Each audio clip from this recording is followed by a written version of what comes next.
퀴즈 하나 내볼게요. 갤럭시 폴드는 폰을 펼친 제품일까요? 아니면 태블릿을 접은 제품일까요? 폈다 접었다 폈다 접었다. 자, 일단 제품명부터 볼까요? 갤럭시 폴드에서 폴드는 영어로 접다를 의미해요. 원래 이만했던 디스플레이를 접는 거니까 이건 아무리 봐도 태블릿을 접는다에 가깝겠죠? 아닌 게 아니라 삼성전자도 이 안쪽 디스플레이를 메인 디스플레이라 말하는 거 보면 확실히 이 갤럭시 폴드 시리즈의 근본은 태블릿에 가까워 보입니다. 아니 그럼 근본적으로 이런 의문이 들죠? 삼성은 멀쩡한 태블릿을 왜 구태여 접으로 드는 걸까? 자, 이 말에 대한 답을 찾기 위해서 우린 아주 오래된 마케팅 용어 하나를 꺼내야 합니다. 태블릿. 2011년 당시만 해도 스마트폰 시장에서 추격자 역할을 담당했던 삼성에서 주로 밀었던 개념으로 5에서 7인치 사이의 대화면 스마트폰을 의미합니다. 아니 5에서 7인치가 대체 무슨 대화면 스마트폰이냐고요? 자, 당시 아이폰의 디스플레이는 3.5인치에 불과했을 정도로 지금 기준에선 무척이나 작은 스마트폰이 유행했습니다. 그런 와중에 삼성은 화면을 5에서 5.5인치까지 키운 뒤 펜까지 달아 사용성을 강조한 거대한 크기의 스마트폰을 만들어냈죠. 이게 우리가 아는 갤럭시 노트 시리즈의 시작인데요. 당시만 하더라도 이 노트 제품군을 휴대폰이라 하기엔 너무 크고 태블릿이라 하기엔 너무 작다며 비판하는 여론도 상당했습니다만 그 결과를 우리 모두는 알고 있죠. 삼성전자의 도박에 가까웠던 이 시도는 보기 좋게 성공했고 갤럭시 노트라는 새로운 브랜드 시리즈를 안착시킨 걸 넘어 삼성이 스마트폰 화면 대형화 트렌드를 가장 먼저 선도하는 계기가 됐습니다. 그 와중에 삼성은 스마트폰 1위를 차지하게 됐고, 그런데요 이제는 이 태블릿이 완전히 대중화되면서 즉 현존하는 거의 모든 폰 화면이 과거의 갤럭시 노트만을 지자 삼성 입장에선 또 문제가 생겼습니다. 과거의 히트템 그러니까 갤럭시 노트라는 제품군의 정체성이 애매해진 거예요. 노트란 대화면 플러스 펜이 달린 스마트폰인데 솔직히 스마트폰 화면 크기를 지금보다 더 늘리는 건 무리잖아요. 더 강화된 펜을 넣고 기능을 강조하는 것도 어차피 더 큰 화면과 더 강력한 스타일러스를 쓰는 태블릿 노트북 및 밀릴 수밖에 없고요. 자, 그럼 어떻게 해야 할까요? 삼성은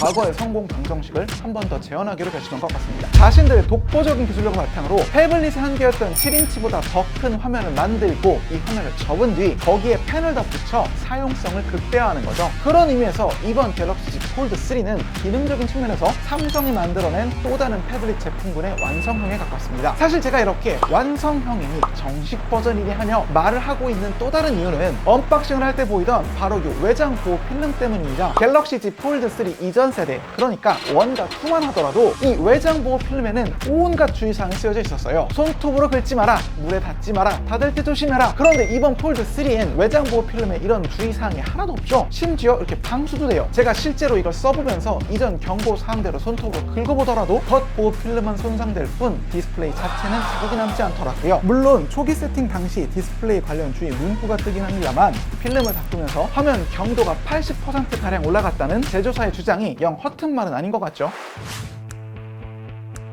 노트 이야기가 나온 김에 펜 이야기도 좀 해봅시다. 갤럭시 Z 폴드 3는 디지타이저라고 해서 S펜의 움직임을 인식하는 패널이 양면에 하나씩 따로 설치되어 있습니다. 이 패널이 휘어짐에 워낙 취약한 재질이다 보니 삼성전자는 패널을 두 개를 분리시키되 하나의 컨트롤러에서 이 두 패널의 신호를 처리하는 방식을 선택했다고 합니다. 말로만 들어서 이 컨트롤러가 좀 미더워 보이는데 실제로 제품을 써보면 양쪽에만 패널이 있고 가운데 접히는 부분에는 패널이 없다는 사실이 믿어지지 않을 만큼 접힌 부분에서도 대단히 민감한 사용성을 보여줍니다.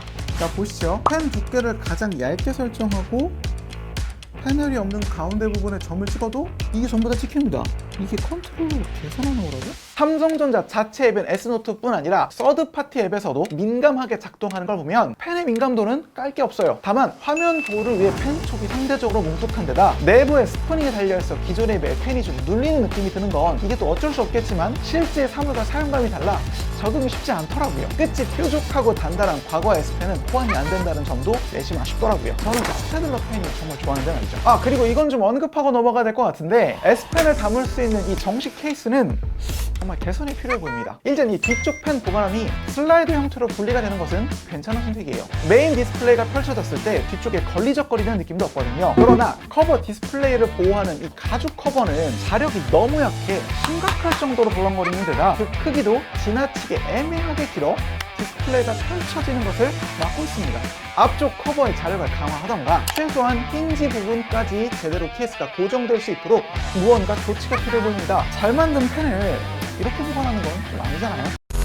앱 사용성에 대해서도 말을 안 할 수 없겠죠. 삼성은 바로 이 지점에서 폴더블 디바이스에 태블릿을 뛰어넘는 원모어 띵이 있다고 소비자를 설득하는 것 같습니다. 대표적인 게 이렇게 접힌 화면을 따라 앱의 기능이 분리되는 플렉스 모드인데, 이 기능이 활용된 앱을 쓰다 보면 사용자 입장에선 숨겨진 채 4의 화면이 하나 더 생기는 듯한 느낌이 왔습니다. 태블릿 화면을 물리적으로 접는 행위가 실제로 소비자에게 유용한 기능이 될 수 있다는 거죠. 물론 그런 걸 다 떠나서 게임이 정말 실감나 보이긴 합니다. 그래서 이 제품 사야냐고요? 다시금 강조하지만 이 제품은 내구도와 사용성의 측면에서 완성형에 가까운 첫 번째 폴더블 기기라고 생각합니다. 여러분이 평소에 태블릿으로 다양한 활동을 하고 있으며 기존의 휴대폰이 너무 작다고 느낄 경우 태블릿 화면을 반으로 접어 탄생한 이 기기는 여러분의 니즈에 꼭 맞는 기기가 될 겁니다. 시원시원한 대화면 자체가 주는 물리적인 만족감은 그 어떤 휴대폰으로도 충족되기 어려운 법이고, 이 갤럭시 Z 폴드는 그 지점을 집요하게 파고들며 여러분의 지갑을 노리고 있습니다. 그런 시도가 설득력이 있냐고요? 글쎄요, 그 모든 건 판매량만이 말해줄 겁니다. 끝. 새 채널 구독 좀 해주세요. 구독. 진짜 잘 써줘. 아쉬운 건 펜이 아니에요. 케이스지.